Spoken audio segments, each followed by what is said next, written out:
Buongiorno, oggi mi sento Lillo, guardate qua perché a Stitch ce l'ho già. Vi voglio fare un po' di panini contadini. Pigliate carta e penna e venite a presa a me e a presa a Stitch. Ciao, senti, ci vogliamo dire come facciamo questo impasto? Sì? Kate? Ok, a posto. Allora, per fare i panini contadini, io l'impasto già l'ho preparato e si è anche abbuffato, quindi la ricetta già sta sul mio profilo, però mo velocemente ve lo dico. 1 chilo di farina 00, 750 ml di acqua, 25 grammi di sale, 20 grammi di zucchero, 20 grammi di olio extravergine e un uovo. Impastate tutto insieme fino al raddoppio del volume, guardate. Ecco qua. Un uovo, ve l'ho detto, e anche 20 grammi di lievito di birra fresco. Poi dopo che è cresciuto e raddoppiato di volume, lo facete una bella mazziata e lo formate una palla così. Ora vi faccio vedere. Dopo che avete formato la palla, stendetela così, guardate come si volesse fare un casatiello, ok? E la riempite di parmigiano. Vedete, tutto torno, mi raccomando, anche sui bordi. Parmigiano, vedete che tenete anche un po' di pecorino. Ecco qua. E con le mani ci facete un massaggino di parmigiano. Poi prendete un po' di olive nere, queste qua de nocciolate. Ma raccomando, mettete l'olivo con l'osso, se no affugate.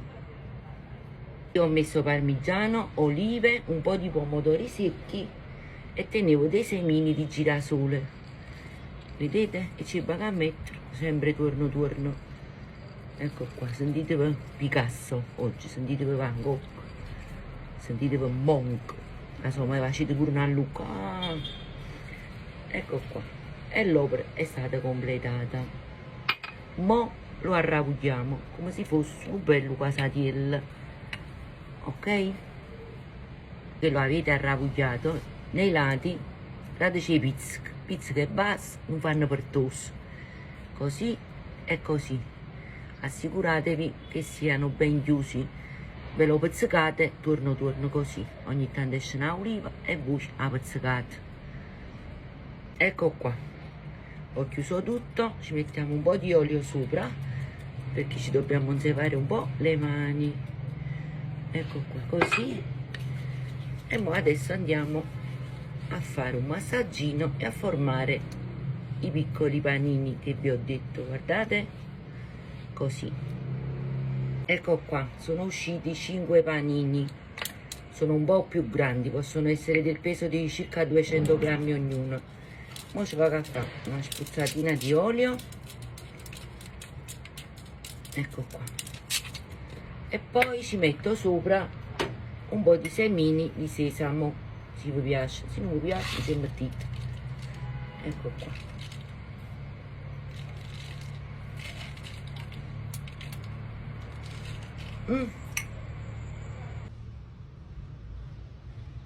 Adesso devono stare in forno una mezz'oretta perché si devono riposare. Se ne fa pennichelli, ci vediamo tra mezz'ora. Dopo 30 minuti preriscaldiamo il forno e inseriamo i nostri panini a 190 gradi per 40 minuti. Mi raccomando, ogni tanto a dare un occhio. Sticcio, i panini sono pronti. Assaggiamo? Assaggiamo. Vediamo.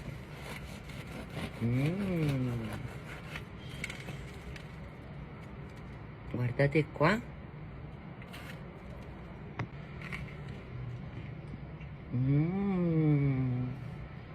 Sticcio, assaggi poco pure tu? Gnam, com'è buono. Kate, hai detto che sono troppo saporite. Mi raccomando, se voi fate questi panini, scrivete a me nei commenti, a me e a Sticci. Ciao, buona giornata.